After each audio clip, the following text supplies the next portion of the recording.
बयान के जरिए न जाने कितने वैज्ञानिकों की, डॉक्टर्स की परेशानी वो बढ़ा रही हैं, शायद इसका अंदाजा नहीं उन्हें। फिलहाल आपको आगे दिखाएंगे नीतीश का अस्पताल खंडहर जैसा हाल, लेकिन उसके पहले एक बड़ी खबर आ रही है महाराष्ट्र से, सीधे उसका हम रुख करेंगे। कोरोना के बाद ब्लैक फंगस के मामले महाराष्ट्र में बढ़ रहे हैं, जो राज्य सरकार के लिए बड़ी चिंता का विषय इस वक्त बने हुए हैं। ब्लैक फंगस से 90 लोगों की मौत का मामला अकेले महाराष्ट्र से सामने आया है। करीब 1500 ब्लैक फंगस के मरीज सामने आए हैं जिनका इलाज चल रहा है। राजेश टोपे जो कि वहां के स्वास्थ्य मंत्री हैं, उनकी ओर से ये जानकारी दी गई है। एम्फो-बी इंजेक्शन मुहैया कराए सरकार।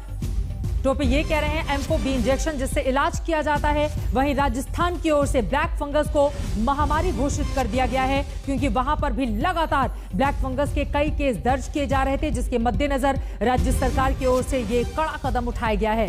वहीं 1500 ब्लैक फंगस के मरीज महाराष्ट्र में दर्ज किए गए हैं, सभी का इलाज चल रहा है, लेकिन उसको लगने वाली जो इंजेक्शन, जो दवाई है एम्फो-बी, उसको मुहैया कराए केंद्र सरकार। बार बार राज्य की ओर से ये मांग की जा रही है, क्योंकि एम्फो-बी इंजेक्शन की कमी देखने को मिल रही है और ब्लैक फंगस के ये बढ़ते हुए मामले यकीनन राज्य सरकारों के लिए अब एक नई तरह की चुनौती को पैदा कर रहे हैं। एक तरफ कोरोना के बाद ब्लैक फंगस के आंकड़ों में लगातार बढ़ोतरी जो आपको पूरी तरह से डैमेज कर रहा है। उसी के मद्देनजर राज्य सरकारों की ये मांग है कि इसके लिए जो इंजेक्शन चाहिए उसको जल्द से जल्द केंद्र सरकार मुहैया कराए। आपको बता दें, देश के अलग अलग राज्यों से कई मामले दर्ज किए गए हैं, चाहे उत्तर प्रदेश हो, राजस्थान हो, महाराष्ट्र हो, तमाम दूसरे राज्य भी हैं जिन्होंने इस तरह की रिपोर्ट की है।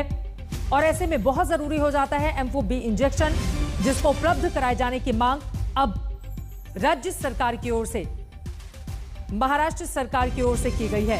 इन सब के बीच आपको यह भी बताते चलें कि कोरोना जो संक्रमित मरीजों की तादाद है उसमें बीते 24 घंटों में कमी दर्ज की गई है, लेकिन मरने वालों का आंकड़ा 4500 को पार कर चुका है, जो अपने आप में बड़ी चिंता का सबब इस वक्त देश के सामने बना हुआ है। साहिल जोशी महाराष्ट्र से, मुंबई से इस वक्त हमारे साथ जुड़ चुके हैं ज्यादा जानकारी के साथ। साहिल, सरकार की ओर से सीधे इंजेक्शन की मांग की गई है केंद्र सरकार की ओर से, ताकि ब्लैक फंगस के जो शिकार मरीज हैं उनका इलाज किया जा सके, और क्या जानकारी देंगे आप इसके बाबत?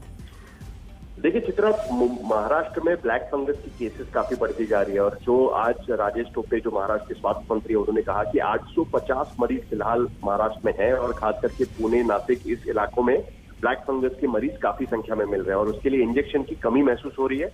और इसीलिए उनका ये कहना है कि आप सेंटर से उनको ये इंजेक्शन चाहिए। आपने देखा होगा कि 2 हफ्ते पहले तक रेमडेसिविर को लेकर काफी मारामारी चल रही थी, लेकिन पोस्ट कोविड जो इन्फेक्शन हो रहे हैं उसमें ब्लैक फंगस का इन्फेक्शन काफी संख्या में फैल रहा है और इसी के चलते अब ब्लैक फंगस को लेकर राज्य सरकार की मांग है कि वो इंजेक्शन प्रोवाइड किए जाए।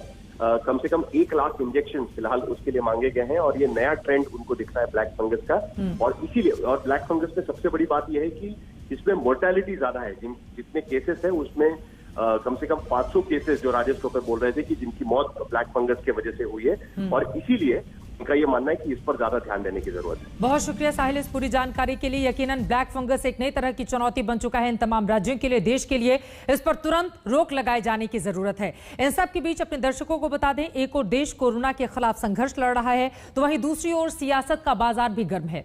अब सियासत में सिंगापुर स्ट्रेन की एंट्री हो गई है, जहां केजरीवाल सरकार को बीजेपी ने चौतरफा घेर लिया है और मामला भारत और सिंगापुर के रिश्तों तक पहुंच गया है, जिस पर